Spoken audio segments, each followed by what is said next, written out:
Boom. Let me get my headphones. Yeah, one of these days, we've been doing this for a little over a year now. No, a little over 2 years now. Are you kidding me? We've been doing this for 2 years, and eventually, I think we'll probably get it right, and we'll be prepared for when we push the button. See, I never know what to say when you push that button and we go live. I never know what to say. So we just kind of roll with the punches. Oh, we are live. Yay.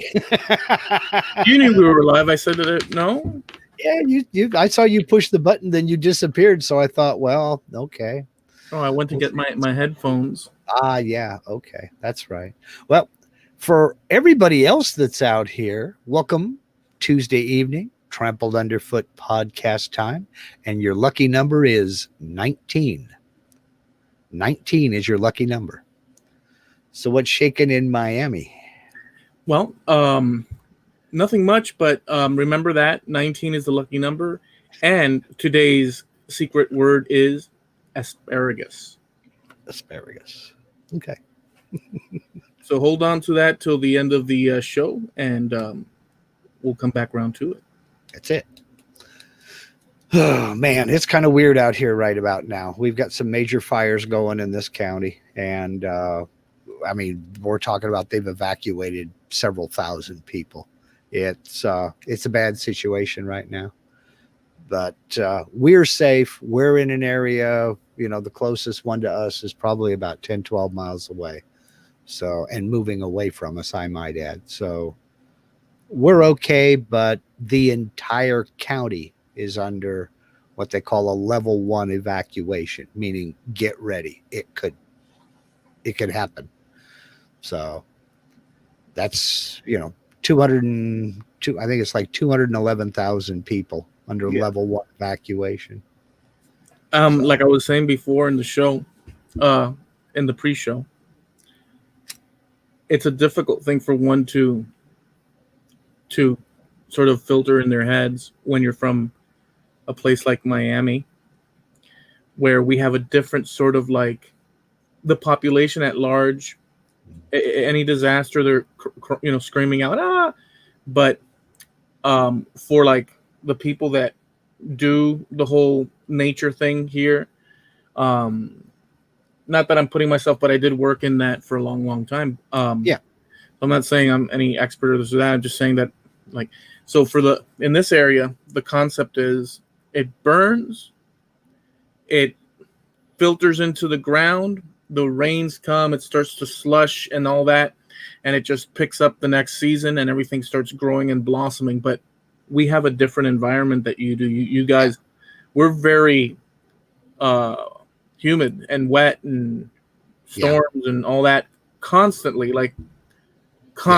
So it's kind of a different thing, although I can understand it. It's hard to process from my vantage point. Well, generally speaking, we have a pretty mild climate down here in the valley, in the Rogue Valley of Southern Oregon.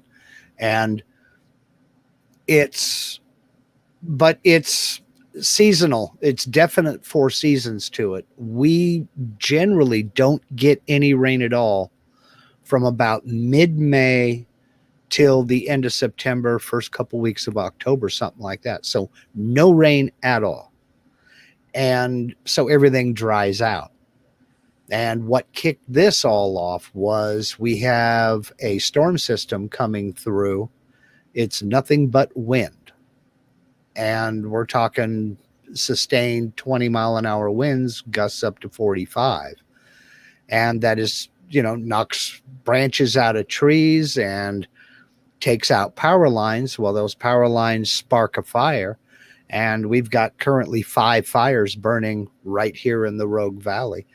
And there's several thousand people being evacuated because the winds are just spreading them like crazy and trying to push them through the city of Phoenix, Oregon, just south of us, about 20 miles. So, Our hearts go out to everybody, but they've got several thousand people evacuated right now. Lots of folks under mandatory evacuations. And there's been several houses lost already. Last thing I heard on the scanner was 31 homes gone. Yeah, that's a heavy duty thing to have to, even if you put yourself in other people's shoes. Not to be somber about it, but it's a current event situation going on, and we all have, I guess, environmental dangers constantly looming to snuff us out as human beings all across the country and the world, for that matter, between fires and hurricanes and blizzards, as we were talking about earlier, along with earthquakes and just meteors and just everything, plus adding to that nuclear warfare, frickin', just like we have like every cosmic radiation, for, tsunamis. I mean, we are literally on this little rock, which is a huge rock in our perspective, and we're getting it from incoming from all over the place.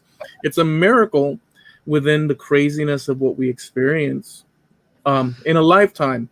If you get a little kid and she or he wakes up to the wonderful world that we live in, and she starts learning, he or she starts learning about the Disney worlds, and let's go to McDonald's, let's say, or the park, but there's a transition at some point when those happy visions of like Snuffleupagus and all these things start to change into like forest fires, knees getting whacked, and it increasingly gets into a situation where if you're lucky enough, you're not frozen with fear in this world of surrounding, incoming.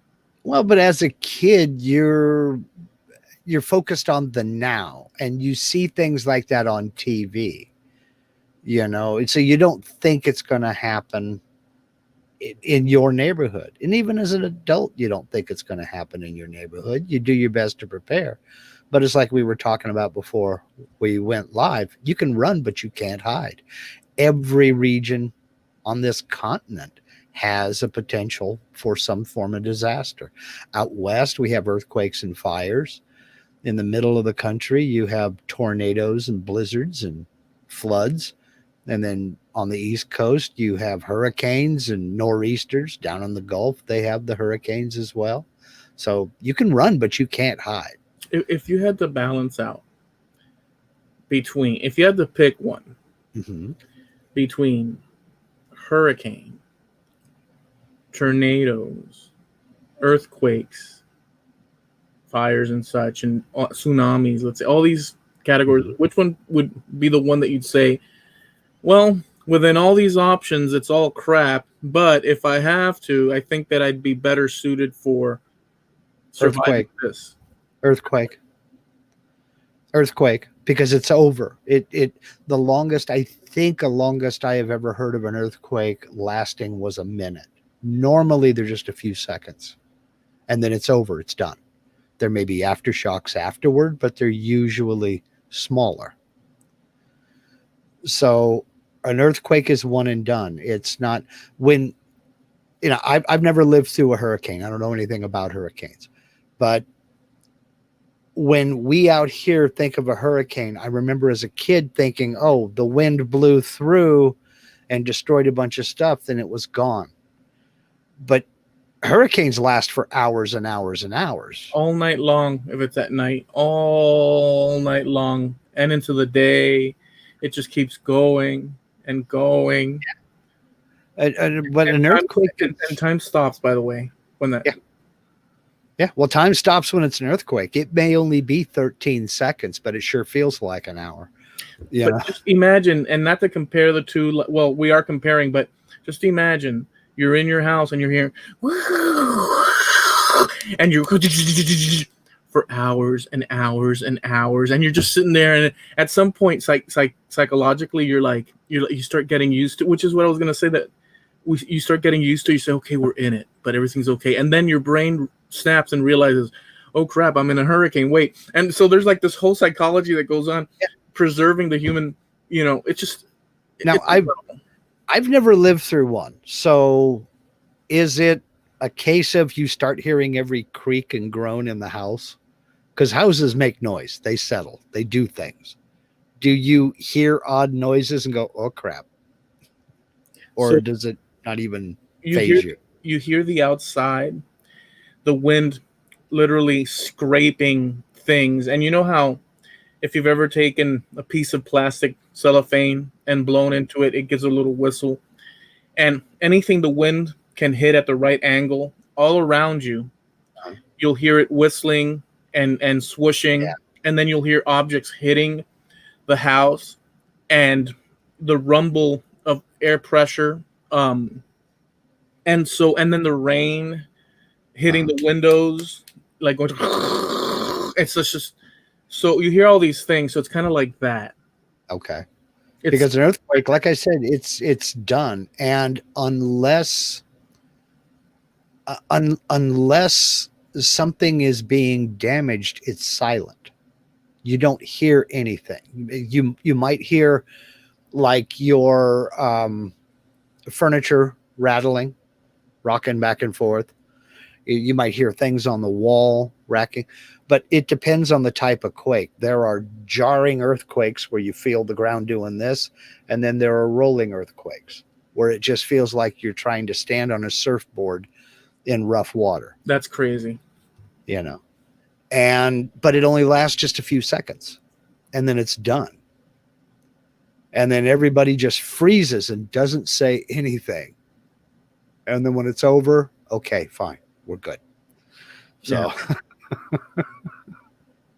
I mean, but like I said, you can run, but you can't hide. And right now, with the winds being the way they are, the firefighters, I mean, they're requesting help from California.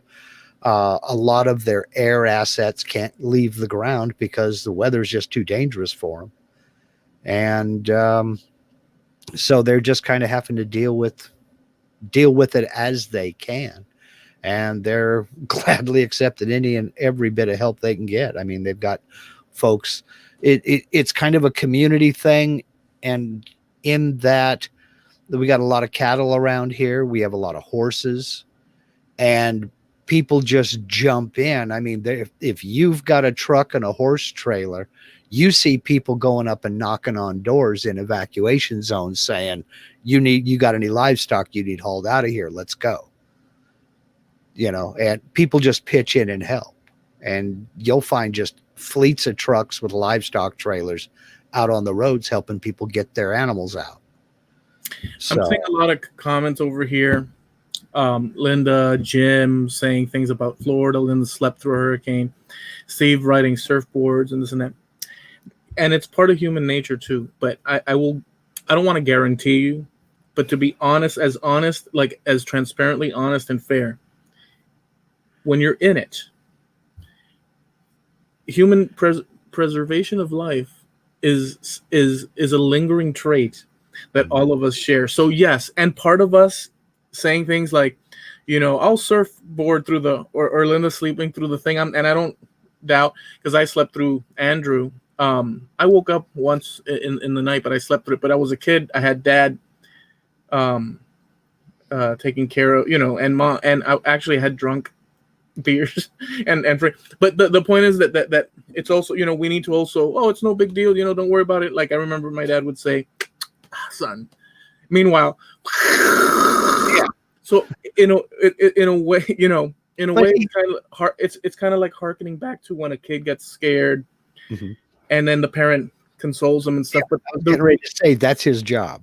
But the reality of it is that it is a high alert scenario, where you make preparations, but you don't know the outcome. Right. And that's, And when Linda was talking about sleeping through a hurricane, that was Fort Eustis, Virginia. And I don't remember the name of the hurricane. I really don't. But it came ashore north of them, and they didn't catch it full force. Yeah. But it was, by the time it got to them, it had calmed down. It was like a category 2 or something like that. If I had to pick the one that I thought was the most outrageous of all of them, Mm-hmm. I would probably choose the tornadoes, even though we get them here as well. Mm-hmm. But when I see those huge funnels Mm-hmm. rolling across a flat terrain where every angle is a good picture, Mm-hmm. and the sheer just churning of that and the randomness of it, Mm-hmm. I don't like that idea at all. Yeah, the tornadoes, that bugs me. Yeah, I don't like it. I don't like that idea. I mean, it's so random, and let's chase it. Let's say, okay, I think it's going to hop the road over here, Mm-hmm. and all that sort of thing. To me, it's Yeah, unnerving. Same way with fires and high winds here. You literally don't know which direction it's going to go because winds change, and you've probably heard the cliche, but it is the truth. A fire will create its own atmosphere and its own weather. Yeah. Meteorologists have a name for the clouds that are formed by wildfires, and it's called a pyrocumulus. They are storm clouds. Let me address Jim, because Jim is this nonchalant. Jim is always this nonchalant, laid back, and then he throws cannon shots off the side of and he lays back, and so he's saying that, living in, like, I'm paraphrasing, living in Florida, the sweltering heat, humidity, hurricanes, and he's like, he's not down with that at all. And I get it. If when you're born, they lay out a map in front of you, and they probably do, and we just don't remember. I don't know what the case is. Maybe, something like that happens before. And I chose this for some reason. If they laid out a map and said, all right, here's the history of every region. Here's the statistical, dangers and weather patterns. Choose. I don't know that I would have chosen Miami. Just based on the weather and the climate, or? Yeah, because I like everything about it except the hurricanes. Nowadays, the overpopulation and then the extreme heat portions of it. But Miami, it was always hot. Growing up, it was freaking sweltering. I used to ride around bike with my friends all day, and under the hot sun. I was a lush, dark, deep brown all over, except where the little short lines and this and that. I mean, it was, but I didn't care.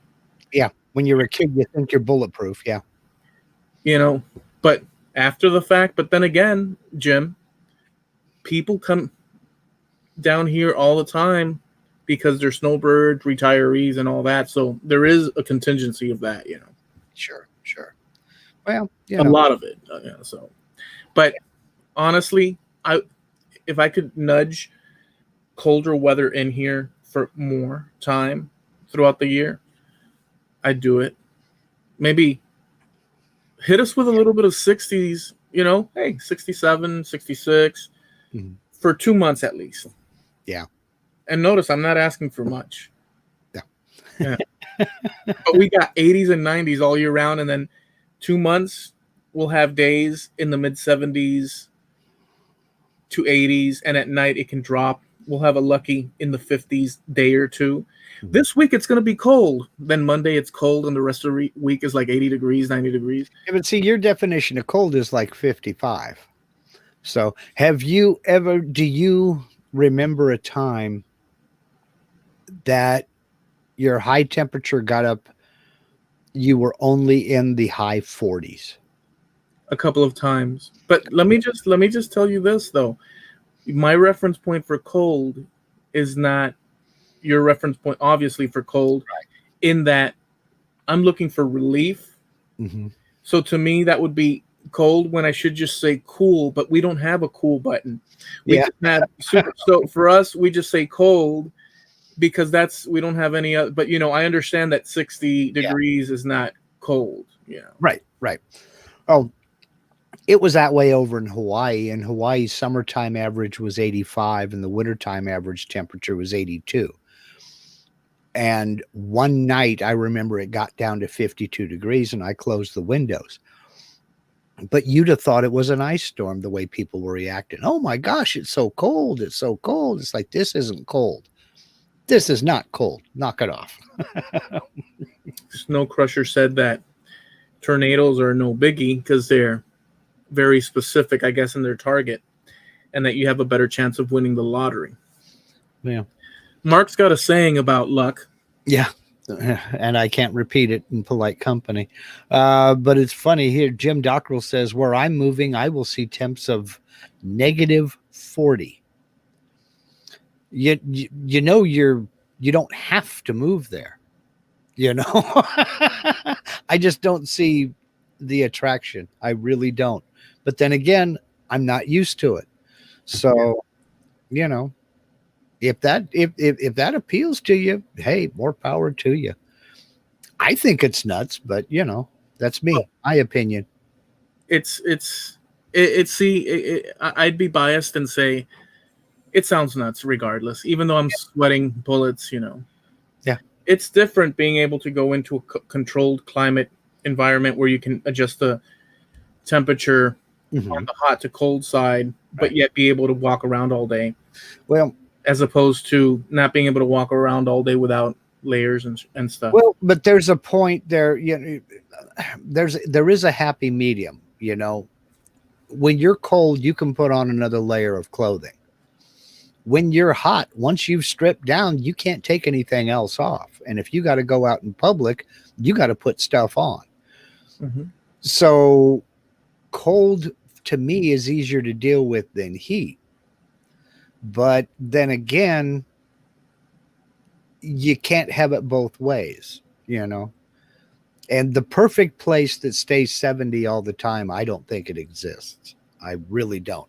Not without some other problem. You're either going to deal with floods or tornadoes or hurricanes or something like that. So, you know, hey. Tsunamis as well. You know. Oh, yeah. Earthquakes, tsunami, volcanoes, whatever. So. But I mean, well, go ahead. No, that was it. I was just going to say, but you know, you balance out the risks and you live where you want to live, wherever it pleases you.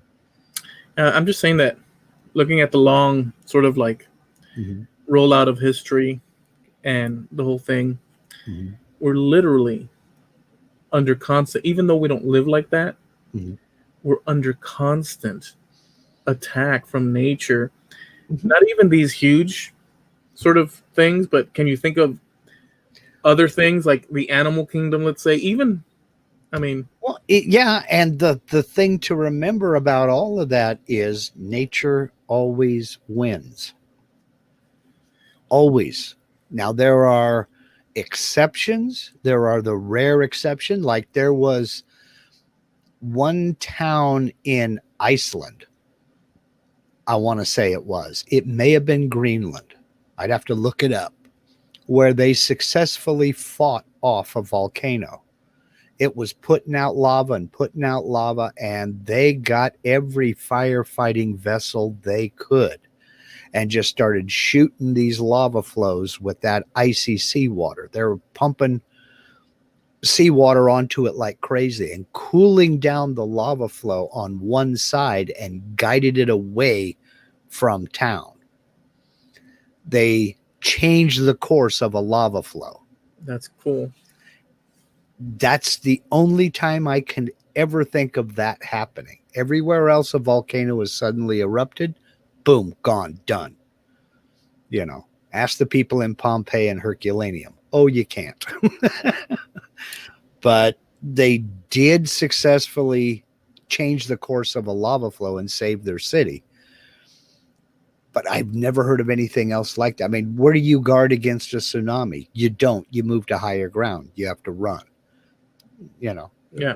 Tornadoes, you got to head underground, and earthquakes, you just kind of stand in the doorway and hope for the best. Get under some sort of cover to protect you from things falling on you. And how about little things like, venomous creatures, I don't know, insects and such, spiders, and then other categories like diseases and, viruses, and we're on a constant barrage. You protect yourself the best way you can, and that's about all you can do. That's about all you can do. I mean, you learn out here real fast between snakes, scorpions, and spiders. You learn real fast never to put your hand anywhere you can't see. And look first. Well, yeah, but I'm saying even with that, there's that push and tuck. Like I'm just, the whole idea is that, it's incoming everywhere, but we live so, because we do have to fool ourselves and say, oh, nothing's the matter at all. But yet, I mean, heck, we even try to kill each other. Mm-hmm. The whole idea is to kill at some level. There's a level that we're not privy to on a day-to-day that we're always looking at, because you can't do that in order to live. You need to not focus on that all the time. But there's a level where everything in the known universe is, there's a level of, we're trying to get you. It's a struggle for survival all the way around. It's just that our struggle is a little more cushy than other species.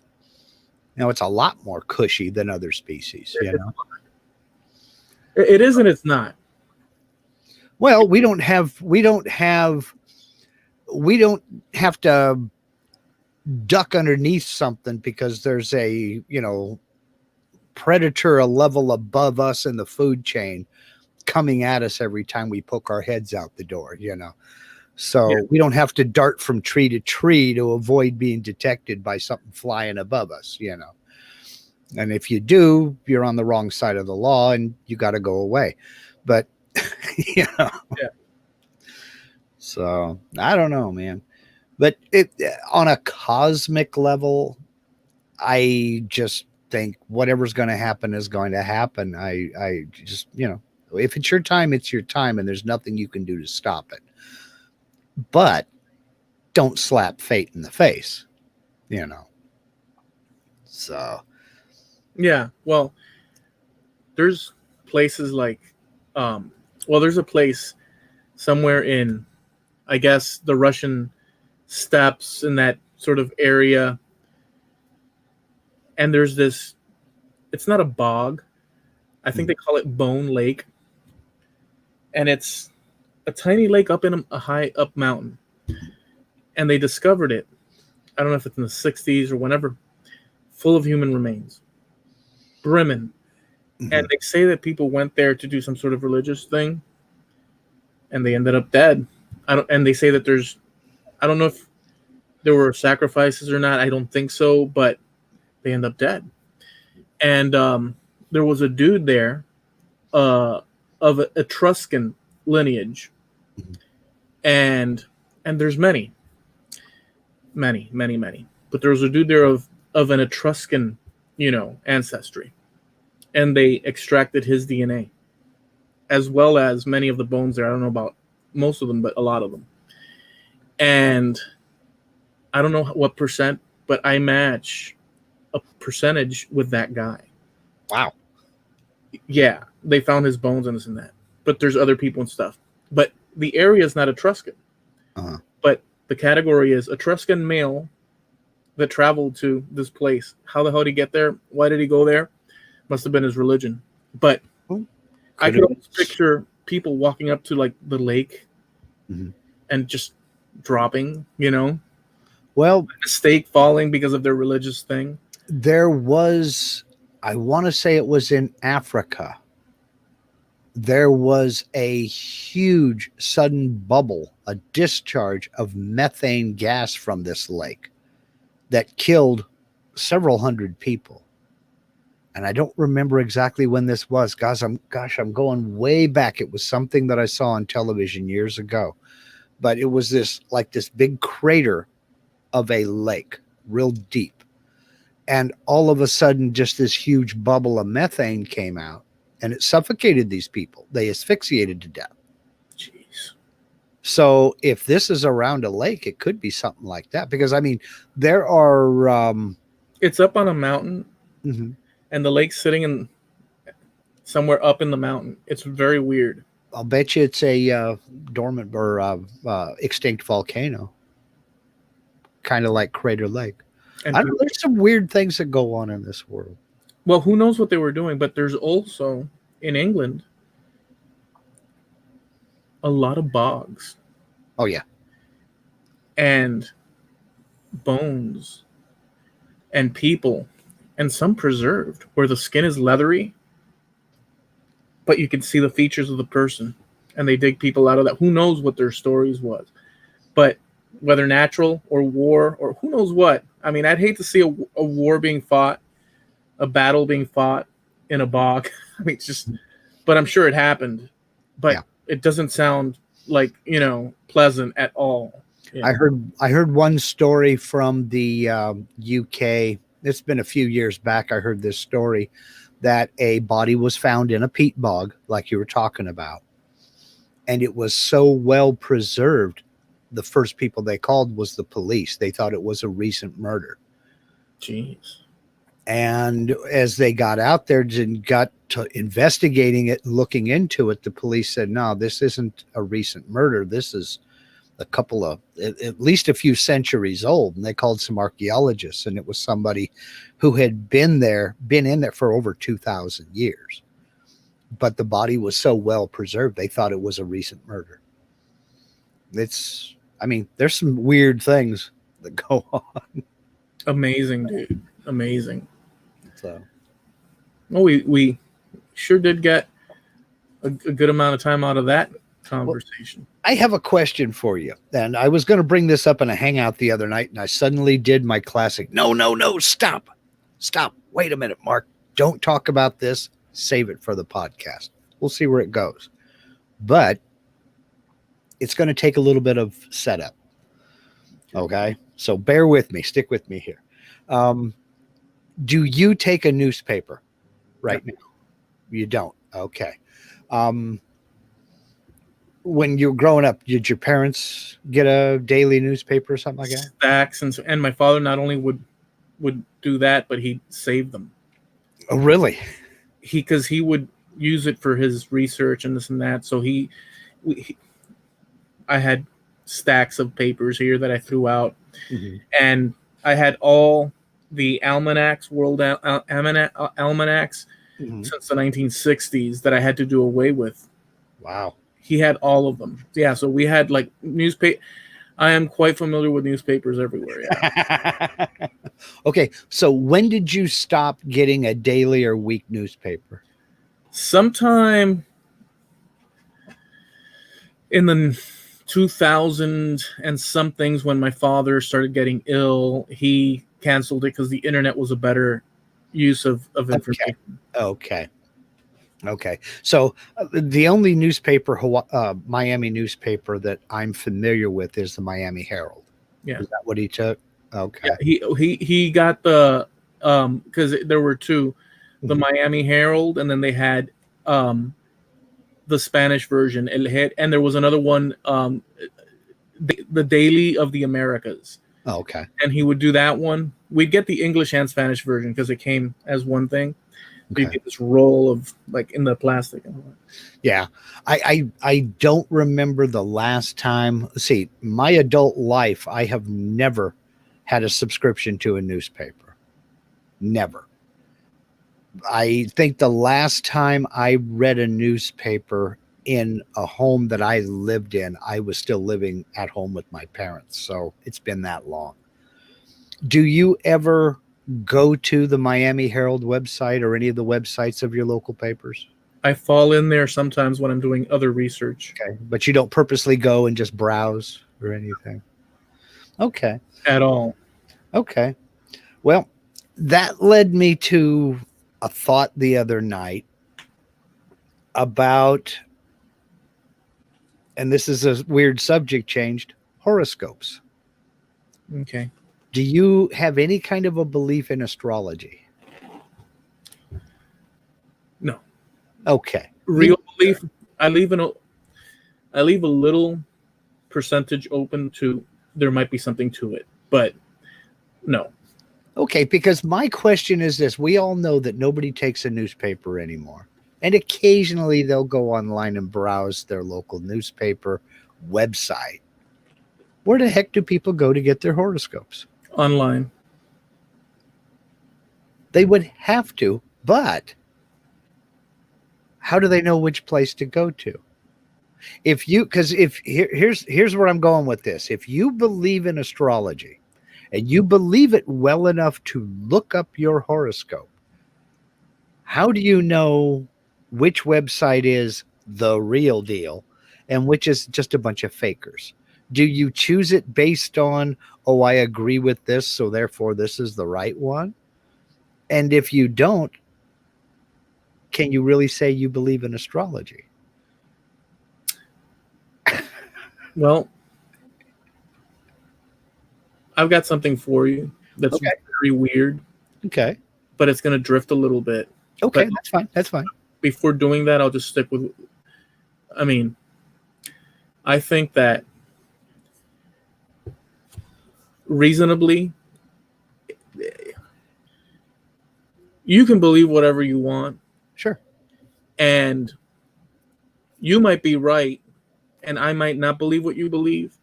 And I might be 99% sure, and I could still be, even though the evidence all points to, I believe my belief system in the world, I leave this much out there for maybe everything that I put together in my head is completely out of whack, and it sounds reasonable to me. So right, to me, tossing bones out of a little tin can, seeing how they line up, doesn't sound reasonable to me.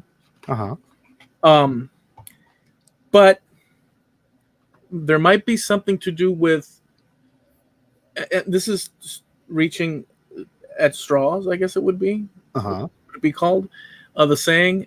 But what if, this is the way I think, to not exclude the possibility, but I don't hang my hat on it. Yeah. What if the guy that's throwing the bones on the floor to see where they land and this and that, and then, that represents Tuesday, and that bone represents that your wife will soon give birth to quintuplets, and what if on a science, and I don't want to call it science, natural level, physics level, the act of believing in something and then propelling a concept, an idea, just like a person picking up a guitar and strums a guitar, he's created music. The universe at large, what if there's some truth to it? That it's too abstract to say, but who knows? I put it in the category of it's just, bull, but you never know. There might be some sort of cosmic unity thing that's happening, and that might be true. I don't know. I don't either, but I tend to lump astrology in with things like tarot cards and crystal balls, and like you're talking about shaking the bones out and reading the pattern and reading the tea leaves and things like that. It to me now, I think this is where you may have been heading. I don't know. I think that if a person truly believes in it, it can influence them to the point that they make it a self-fulfilling prophecy. Yeah. Because if you are told that you're going to meet the person of your dreams, your significant other, at a large event, that might propel you to go to that large event when you otherwise wouldn't have.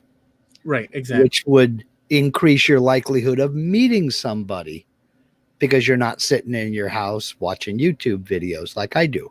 Yes. So I can see how it could influence you to maybe make a decision of, well, maybe I shouldn't go swimming today.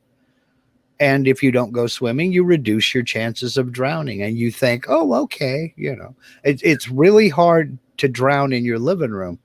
It's been done, but it's really hard to drown in the middle of your living room. So by taking some sort of a dire warning to heart and not going swimming today, you've just reduced your risk of drowning. And then you start to think, oh, well, see, my horoscope said I shouldn't, I should be careful of outdoor activities this weekend. It was so right. You know that yeah, I agree with you actually. It's a self, it could be more probably, if it does work out, that it was a matter of you're now creating action because of said activity, or mystic little, dice roll or whatever, and then all of a sudden it lands you that gig, or it lands you that, girlfriend, wife, whatever. There have you ever heard of the woodworking channel Master of None from back in the day, maybe a year or two? I believe I have, yeah. That's saying it was a good little thing for a channel, YouTube channel. Master of None, student of all, I think it is, or student of all, master of none. I don't know what the actual saying is. I consider myself more so that master of none, student of all, because there's so many interests and there's so little time, and Right. You can get stuck your whole life doing genealogy, for instance. I'm quite aware, but I'm not quite ready to let it go as an example, because I've got things to find out and nobody else has found them out. And so I'm on that trip, but I'm quite aware that that's just one trip out of a multiverse of things. Right. So Master of None and this and that. So I've watched a handful of my share of quantum mechanic videos. I'm not a quantum mechanic. I'm not a quantum scientist. But I've watched my share of that stuff. And because humans are over there, and there is this thing in their field, and this is like mathematically science, and like this is a field, an official field, where they say that our existence right now, we are here now at the moment, and there's this whole past. The past exists as sure as the present time exists, and the future.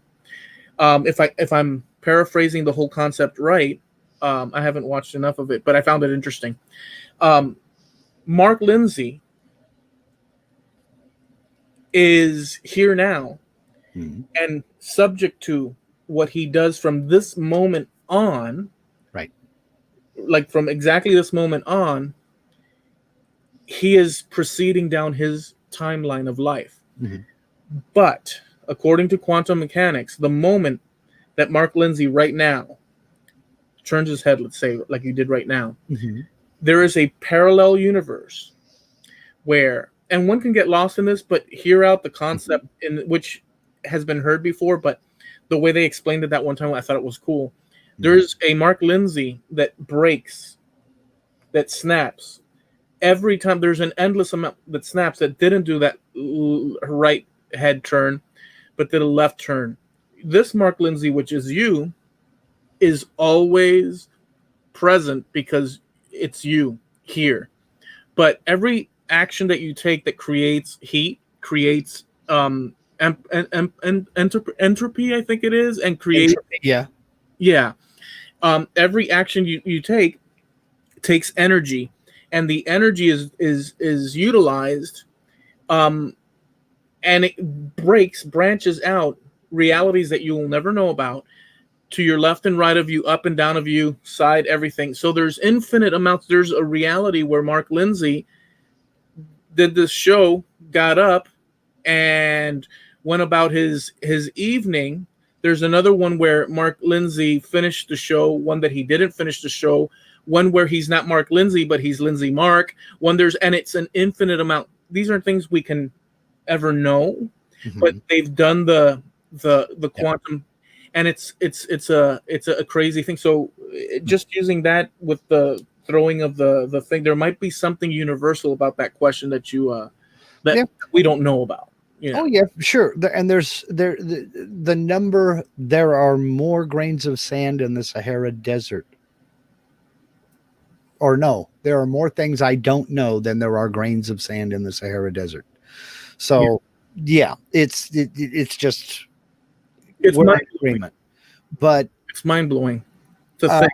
I have heard discussions on those topics before by no less than Michio Kaku, Neil deGrasse Tyson, Stephen Hawking, a few others. And Those are the guys. All of them have admitted they don't know for sure, but they think that a lot of this, I hesitate to say the words, but Stephen Hawking himself said a lot of it is made up to make the math work. Yeah, that's not at all. See, I don't want to get into it either. But this is not number one. This is not something that we can know. But the problem is, I'm not a quantum mechanic student, right. and neither are you. But there are people in that field, right? And these aren't discussions that are taken lightly or like a conspiracy theory at all. Because this ties in, last bit I'll say, this ties in literally with starting with Einstein, and what he proposed opened up a whole slew of problems, because he also proposed the issue of time, and these aren't things that are of time travel and such, and the movement of time, just everything, the nature of the universe, just everything, and relativity. So these aren't things like you could put in but again, and that's the whole point. Yeah. Because as Michio Kaku said, the thing with Einstein was his theories were provable. We can, with a degree of certainty, use his theory of relativity with predictable results. It's provable. The parallel universe is not provable or disprovable. It can't be proven or disproven. Which I mentioned at the beginning. Exactly. So that's where that discussion comes in. And they can only give their opinions because it's all theoretical. Right. But we can't hope and wish for whatever the reasoning. And nor can we hope and wish or assume that one thing or the other is true in order to whatever. What we only can do is look at a thing when it's like this and just say, okay, that's there. But if we can't prove it, we can't prove it. But it is an interesting thing to think about, because it talks about the nature of reality. Another thing is, last thing I'll say about this whole thing, because it's another thing is, did you know that your feet are older than your head? And did you know that the higher up you go, the younger, or actually, let me see, the higher up you go, time slows down. Did you know that? In a infinitesimal amount. Yes. But yes, you're right. Yes. Because, and that's where Einstein's theory of relativity comes in. Yeah. With day-to-day life. I mean, just your cell phone, satellite communications, GPS, all of that stuff.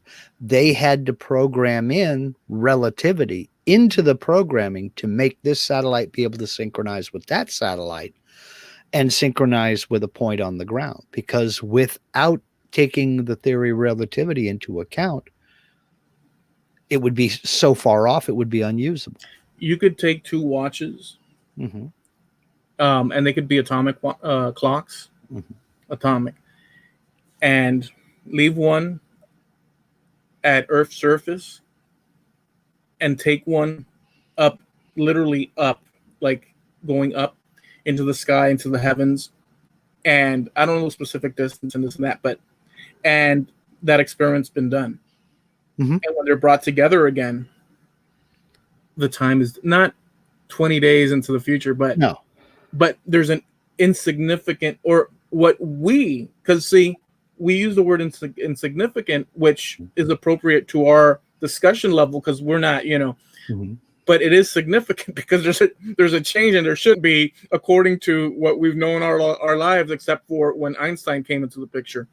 And so these are things that are mind, because time, it's telling you that time, the distance, is also a problem. That we don't think of time in that fashion typically. No, we think of time as linear, but not distance wise. And that's the problem with time. We don't know how it works. It's a man-made construct, but we don't know how it works. It's mind-blowing. If you took an astronaut, and I know we've all heard these things before, because I mean, it's not like we were born yesterday, but somebody probably hasn't, and they'll hear this and say, wow, that's cool, and they can look it up and see if there's more stuff. But if you take an astronaut and you make them travel whatever distance, in theory, the further they go, for us, we would have disappeared and died, and the Earth would have continued on, and they could go for, let's say, whatever amount of time and come back, and what would be for them, say, 5 years or whatever the time, for us it would have been who knows how many decades, who knows what time. There is a math for that, but I don't have it right now. But they would come back and they would see other people, although a little short time has passed for them. For the people that they left behind on Earth, a long time would have passed. And so there's a situation with time which is incredible. So it is mysterious. I'm sure there's a perfectly rational that doesn't fit in human beings' heads right now, but I'm sure that we just don't know what that is, because we don't really know how it works. We really don't. Like, and you don't even need to go to space. Think of it in this way. There is, and I really don't remember what time of day. There is a time of day that you can take off from Los Angeles and fly to Australia. And when you get there, you have lost 2 days. You cross the international date line, and then you have time differences and time zones and everything else. But when you take off, and it's like a 20-hour flight, but you've lost 2 days. That's crazy. So I mean, it's crazy. And I think I have that backwards. If you take off from Australia and fly to Los Angeles, you've lost 2 days. You gain 2 days if you go the other direction, because they're ahead of us here on the West Coast. Making that trip. Yeah. So here's the kicker. If you just did that every day for the rest of your life, you would be like 160 when you died. That's insane, dude. I mean, there was a ship. I can't remember the name of it. I wish I had the time to look it up. But we're kind of doing this on the fly. There was a ship. This is years back. It was like in the 50s or 60s, something like that, where they just one day the navigator gave the position to the captain, and he got to looking at the map and got him to move to this certain position on the map and position the ship and just stop. And when he did that, he turned at a certain angle. And when he did that, he was in 2 different times in 2 different hemispheres. They were right over the international date line and the equator. And he parked it at such an angle to where the bow of the ship was yesterday. The stern of the ship was tomorrow. The bow was in the northern hemisphere. The south, the stern was in the southern. Anyway, there was a big old long convoluted breakdown of all the different places and times this one ship was in by parking on that spot. Well, let me ask you a question. I'll have to look it up, and I'll post that over on the Trampled Underfoot Podcast Facebook page. So you can go over there to Facebook, type in Trampled Underfoot Podcast, and check it out. I will find it, and I'll post it up this evening. That's right. And I don't want to forget what I was going to say, but I do also want to mention, I probably will at the end of this, we also have our website, which is Trampled Underfoot Podcast the website.com, trampledunderfootpodcast.com, and you can catch all our previous episodes over there. We do a live show here on YouTube. That's Trampled Underfoot Podcast on YouTube, and we start that every Tuesday evening, 6:30 West Coast time, 9:30 East Coast time. So you want to see? I was gonna fumble, and I said, "Oh, let me grab West Coast quick." You made it. And this whole talk about time is totally. And we're also sponsored by Horror Neil Media. That's Steve Nealon over at horrorneilmedia.com, and you can get all your website needs fulfilled over there, as well as if you need a web store. It's a personalized service, so go ahead and go over there, drop him a email at horrorneilmedia.com, and he'll get you set up and ready to do your thing online. I was going to say that, let me ask you a question about that you were mentioning. So what would happen, Mark, if we didn't have, because we set these international datelines and whatnot in order to keep things sane. Mm-hmm. And I know I've seen roundabout why they do that. Mm-hmm. But what would be the circumstances? What would be the outcome if we took all that away? Let's say, and because there is no, these are man-made points, so that we can get on with life.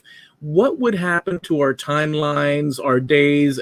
What would happen? I don't know if you have any thoughts on it. If you stripped all that away and you just today's Tuesday, it would always be Tuesday because it keeps being Tuesday. I don't know. Can you talk to that a little bit? Do you know where time zones came from and why we have time zones? I've looked into it, but at this moment, I have no recollection whatsoever. It started with the railroads, with the trains. Before there was really no line. This is this time zone. That's that time zone. Most folks didn't, if they had watches, they were rich people. So the way of telling time was based on local phenomena. It's noon, the sun's at its highest point, so it must be noon, and this, that, and the other. Sunrise, sunset. That's the only time they needed to know, really. But the railroads, somebody sat there and figured out that to keep schedules and create railroad schedules, when you were traveling across the width of the U.S., without time zones, after every so many miles, you would have to adjust your clock 6 minutes because the earth rotates. So noon here is not necessarily noon 500 miles away, because the earth hasn't rotated to where it is noon there. So they came up with the idea of time zones so that they could keep the trains running on a set schedule. So if it's 1 o'clock Mountain Time, that would be 3 o'clock Eastern Time. So that's easy to figure out. That's easy to print up and put on a flyer that the Dixie Limited will be stopping here at 4 o'clock, next Thursday.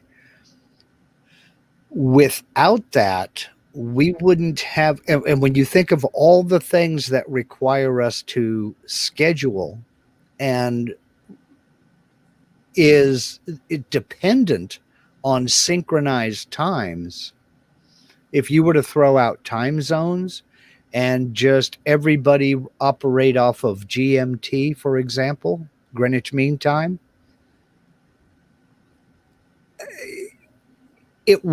I don't know that it would work. I don't know that it could work, because it's, we know that AM stands for anti-meridian and PM stands for prime meridian. We have an idea in our head that that's what it means. But we are also, we live our lives, we're diurnal organisms. We live our lives based on the sun. We sleep at night, we're active during the day. If you suddenly switch that around, and for the sake of argument, it was 7 a.m., 7 in the morning, at what to us would be 11 o'clock at night. Could you imagine getting up to go to work at what is now 11 o'clock at night and say, no, that's 7 a.m.? You know, it would throw everything into complete chaos, I think. Well, let me ask you this then, because if you go back, let's say to the 1700s or 1600s, let's say early 1800s back, a person living, let's say the queen in Spain in 1492. Let me give you a concrete of what I was thinking when you started explaining that, and I thought to myself, well, how would this look like? So if the queen in Spain said, hey, Columbus, we're going to pay you, go ahead and go and explore, and hopefully, yeah, I'm sure there's land. He takes off for X amount of months. The sun rises and goes down for him every day throughout the month, 2 month, 3 month, journey. He's counting those days and nights, and every time the sun goes down for him, I'm working this out as I'm talking to see if, and every time the sun goes down for him, not minding that it goes down for him a little bit, I guess, quicker, or whichever way, quicker probably, and it goes down for her over in Spain. They're incrementally counting days, so he could jot on his sailor thing that today, the 12th of July, I was lost at sea. Today, the 13th of July, we spotted land, let's say. And that would all coincide. But on the smaller thing, like saying July 14th at 5:30, for her back then, for people back then, those would be kind of like lost in the shuffle, yeah? Right. And it wasn't important to know the time of day, really, all that much, because with a few exceptions, we were mainly agrarian societies. There were business and industry, but not on the scale that we have today. The Industrial Revolution hadn't happened yet. So there were miners and there were people who had jobs and what have you, but it was less important to know what time of day it was than it was to know what day it was. So June 13th to Columbus was the same as June 13th to Queen Isabella. It just became June 13th a few hours later for Columbus. Yeah.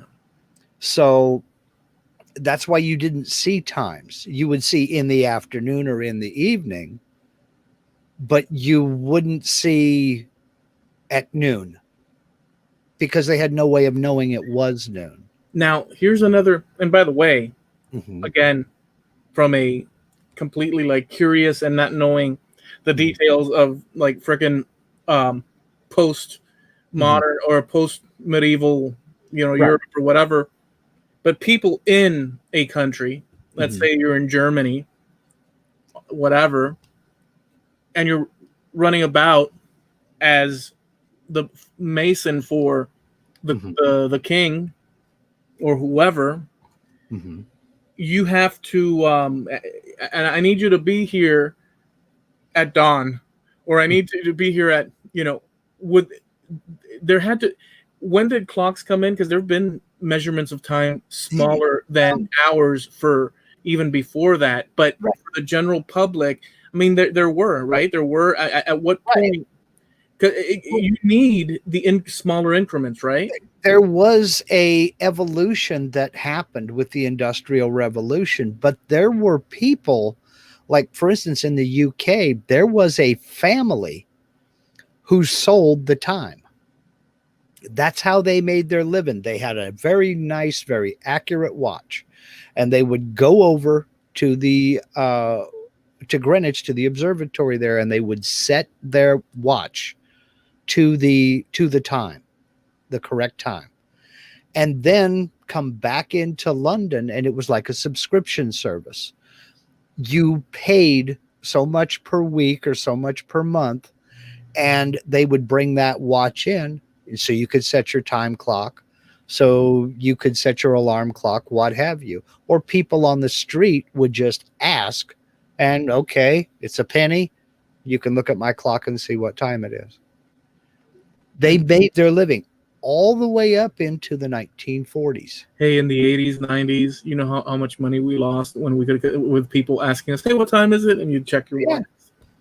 Yeah. Well, there's a workaround for that now. Do you remember calling time on the phone? Yeah, they'd tell you time. I remember. Yeah, there was a number that you would call, and the time is such and such, such and such. Yeah. That still exists. That's great. I mean, it's great memory, but it's like useless. But if you ever find yourself not or in a position where you don't have a clock, or you don't have a cell phone with you, but you have a landline, just call any 1-800 number and ask the person that answers what time it is. They'll tell you. That was a good one. That was good. I did want to also, and by the way, that's a good question of when did like clocks and stuff, because I know that's been around even before it's been around for a long time. They were basically reserved for rich people because they were very expensive. They were all handmade. And the average guy on the street, which is why that family made so much money telling other people what the time was, because it cost a lot of money to get a watch, the equivalent of thousands today to own a watch, because they weren't mass produced. The Industrial Revolution hadn't happened yet.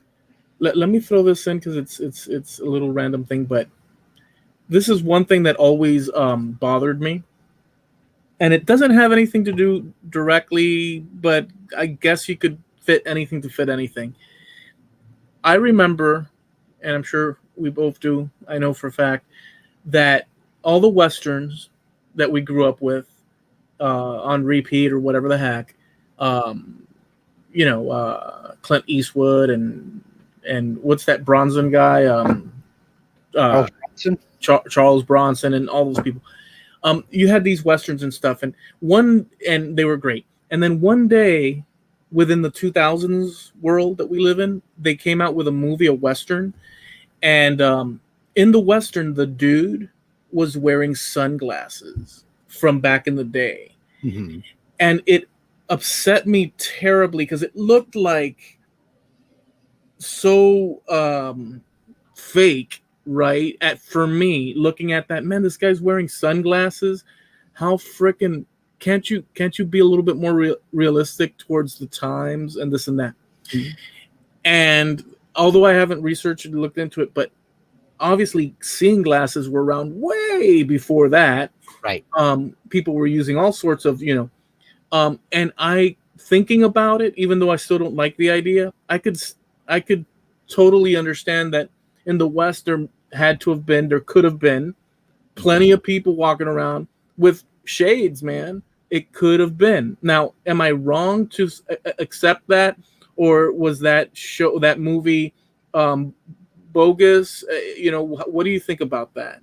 I know it's kind of weird, but excuse me. And I'm talking about shades. I'm looking it up. There's a guy, James Askoff, began experimenting with tinted lenses in spectacles around 1752. There you go. Now, they weren't sunglasses as we know them, but he thought that blue or green tinted glass could correct some forms of color blindness. Protection from the sun's rays was not his goal in this. He was trying to correct for color blindness. But the earliest surviving depiction of a person wearing sunglasses is a sketch of a scientist named Antoine Lavoisier in 1772. Holy smokes. So, yeah, they've been around for a while. Well, I mean, so, but you understand that when we grew up watching all these cool westerns, and then this guy, it's like when I saw it, I thought to myself, why didn't they just bring a cell phone along or like a beatbox and just get it over with and ruin the movie? Because to me, the glasses belonged in our modern time, not in the Old West. It just did not. But now that's a whole nother subject that we can take off in another episode, is movie bloopers. Oh, that's because there are tons of them, and there are websites dedicated to this. And I think we would be shortchanging the listeners and the viewers if we started talking about this and didn't go back and find this stuff and put it on our Facebook page so that they could see for themselves. But there are a couple of YouTube channels, and I don't remember the names of the movies, but there are a couple of Westerns. This guy has gone through and just slowed it down frame by frame. And like you have John Wayne, I think, talking to like Henry Fonda, I think, and they're both on horseback and all dressed up. And there's a Chevy pickup cruising across in the background down a paved road. You really have to look for it. The editor did what he could to hide it, but you can see a truck driving in the background, a pickup. They made that mistake on Lord of the Rings. There's this shot of Hobbiton where it's the serene Hobbit world and the little houses. And in the background, towards the horizon, there's a freaking milk truck hauling butt. Yeah. Oh, yeah. You see them. I mean, you still see old Westerns with jet contrails in the background up in the sky, or telephone poles, wires or something like that. I mean, there are all kinds of things like that. There was a still shot. It wasn't Johnny Depp, but it was a still shot from the Pirates of the Caribbean. One of the pirates is wearing a wristwatch. That's funny. I'd be remiss if I didn't take advantage of this opportunity to once again suggest to you, even though the first track, the track record with the first one was bad. The Truman Show. Just because of that, and because I'm just going to give you one little mini scene. Okay. And this is not to necessarily convince you, but it made me think of it. And maybe I guess it is a little bit because I'd like you to, I would like you to see it, not because to get on the bandwagon, but because of the concept of perpetually being engulfed in lies and the way the guy, it's like Santa Claus believing in Santa Claus and you tell your mom, no, Mom, it's not true. And she says, yes, it is. And you're like, oh. And you walk away and you're like, well, it is true, but I think it's not. Maybe. And so that whole innocence is encapsulated in that. Let me make you a deal here. If you really honestly want to discuss it in an episode, I will go ahead and watch it. Okay. All right, I'll have to rewatch it then because it's been. but if it's not something that you want to discuss in a topic or what have you, then Yeah. Well, I can see that if you want to have a discussion, it'd be pretty nice if I knew what you were talking about. I get it. But. I mean, we could talk about it because I think it's fascinating and it could spring up. But if you don't feel like watching it for whatever reason, I don't also want to use it as a. But I'll just leave you that. I'll just leave you that open. And I'll say that in one scene, just so because we were talking about the fake, or little gaffes in movies. In the Truman Show, the gaffes are on display for the audience, but the gag is that the protagonist is completely believing in Santa Claus, and it's very hard when your whole world around you is put there to make you follow a certain belief. But there's something quite not right, but you can't, anybody you go to and say, man, come on, tell me the truth. And they deny it to you. You're living in perpetual. So this guy, he walks into like a store and like the guy, his friend they're all in on it. His friend, Truman's friend, is a milkman or soda replenishing guy, and he's in a store. It's a fake store. The whole place, everything is fake, but everybody's an actor trying to convince. So and Truman's freaked out, and he's running to his friend. And he says, "Quickly, hey!" And I say, "Hey, Truman!" And he's putting bottles of soda into the freezer, and he's freaking out because he saw someone from his past, and he thought they were dead or whatever. And the guy's an actor trying to convince him to, no, man, I think you're just watching stuff. So what are you going to do this weekend? He's an actor. Well, but he runs out of cans to put in the thing. So he as he's talking to him, he keeps putting them back into the little cart. He's taking them out and putting them back in the cart. Because everything is set to a specific, to fool the guy. And then, so it's those little moments that are overstepped, or that Truman pushes too much. He almost quite makes it to find the discovery that it's all bull, but he can't quite get there because everything is so it's a great thing. Whatever. I'm not going to harp on it. I just wanted to throw that out at you. Okay. Well, maybe I'll do that. And I didn't tell you the one that I wanted to tell you at the beginning, but it's Go ahead. Okay. So I'll just quick. The tarot thing and the throwing bones and the okay. on the floor. Yeah. I saw, and I was going to tell you this originally. I saw a video on YouTube, and just get a load of this. It was an interview over Charles Manson's one of his two sons, supposed sons, one of his two, and they're doing it in a park where he's throwing tarot cards, and they're interviewing Charles Manson's son.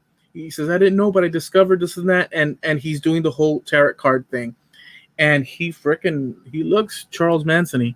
And then there's another son that's the official son, but there's an issue with a DNA and all that and stuff. But I just wanted to throw that out. Just a real weird, surreal, random video that popped into and it had tarot cards. This guy was doing the whole tarot card thing, and it was the Charles Manson supposed son and stuff. Whatever, it's just a random thing. That's about it with that.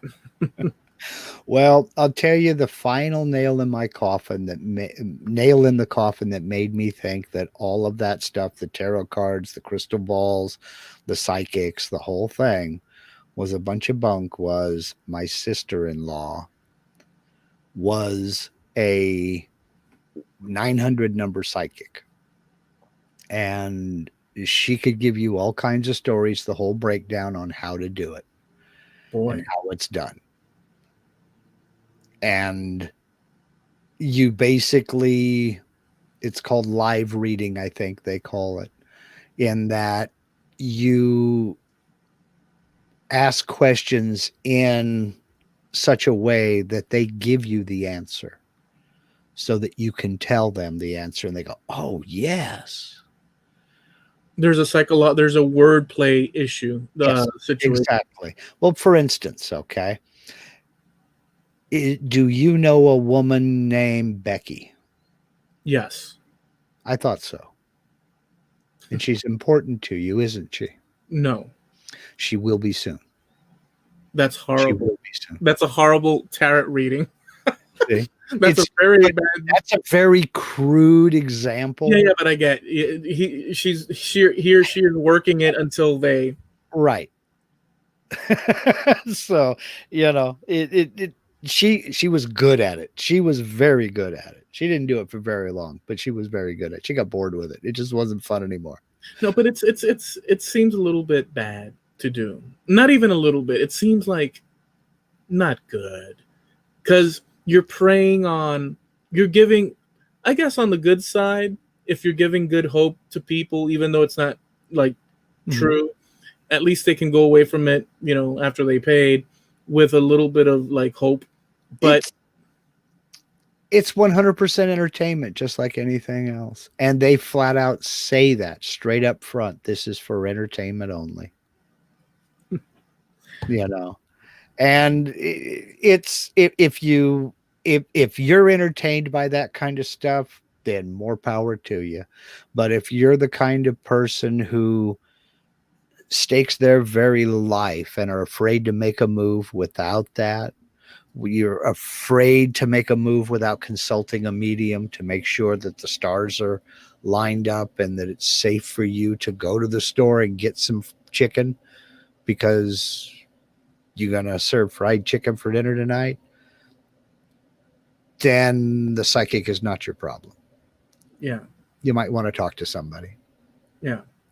So, then again, if they knew they had a problem, well, they're visiting a psychic. You think that the psychic would know they had a problem, but that is true.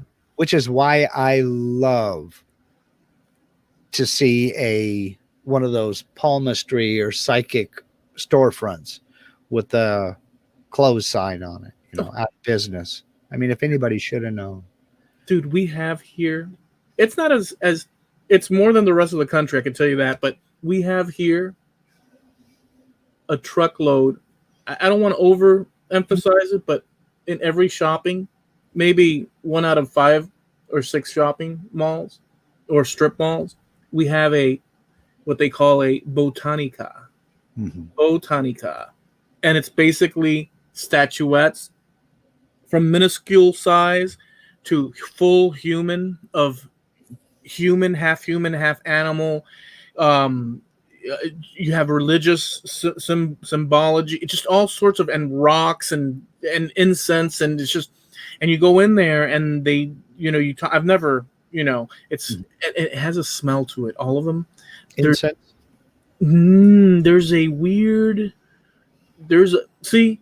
Here's where I get into, there is good and evil in my mind. There is, sure, beyond our understanding. I feel that there is a good and evil tug in the universe. However, I'm not going to go to someone and say, and by the way, this is what's good and this is what's, but I feel that and those places don't seem good. And people go in there to buy little things. Like, I want my husband to be more gentle and understanding and this and that. Okay, so you're going to make a tea. Talking and use this infusion and this and that, and you're going to tie this rope over here on the side of you're going to take the rocks over here, and in some things it calls for sacrificing animals. There's a lot of people that dude, this is like Louisiana in that, like, heavy duty stuff, huh? Oh yeah, dude. Well, no, I agree. None of me.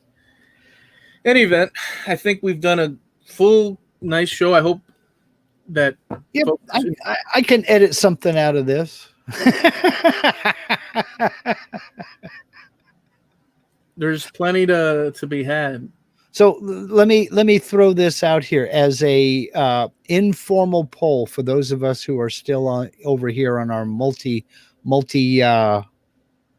live chat. Excuse me. How many of you think I need to go ahead and watch The Truman Show? If you've seen it, let me know. I'll wait for a few seconds here for it to come up in our chat. Should I go ahead and watch The Truman Show, or is it meh? My word wasn't enough. Well, you recommended Idiocracy, so I did recommend it. I said that, hey, this is what happened in it. I didn't say you gotta watch it. Did I? Did I say you gotta watch? You gotta watch it, dude. I said go back and listen to the episode. I think you did. But I think I said it's stupid. But you're batting 50-50 because you did turn me on to the Netflix series Norseman. I even forgot about that. That should be enough to pull you back in. That is a good series. In fact, we need to start watching that again. I need to go back and replay it, and I got to check on the status of season 3 and see if it's out there. If it's out. So, okay. Well, I don't see anybody asking. No, I see it. I saw Frankie CNC said, watch it. Oh, okay. Jim said, if you're interested, watch it. He's being very balanced. Patrick's, I just woke up. Is this still live? No, this is on tape delay. Yeah, you're living in a material world and you're a material girl. Right. And Harneal said you should watch it and then lay down in the trench and have Linda fill it. Okay. But I don't think Steve has watched it because remember, Steve is Steve is even more of a cultural infidel than I am. Yeah, exactly. So I mean, I'm offering Mark a really enjoyable, pleasant time, Okay. and Steve is here, just being what is it, a contrary. He's just being a contrary. There's people that just want to be contrarians just to be contrarians, just No, for there's not. just to see. No, there's not. There you go. I mean, it's like if you say, hey, everybody, let's go out for some ice cream. No, I don't want. Let's go over for some, I don't know, popcorn. I want a milkshake.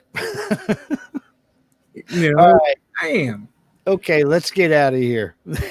All right. So I found the article on that ship, the SS Waramu, the ship that missed New Year's but gained 2 centuries.